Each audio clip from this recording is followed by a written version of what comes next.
hoxe aprobamos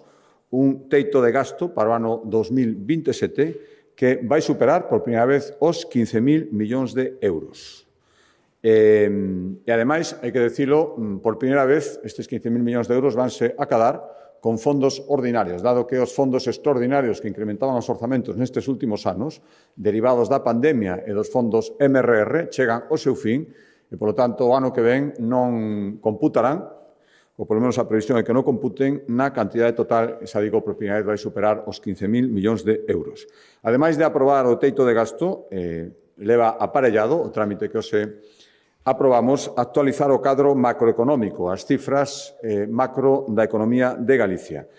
A previsión que facemos agora mesmo, no mes de xullo, é que a economía galega medre o ano que ven por enriba do 2%, concretamente un 2,1%. Saben que sempre facemos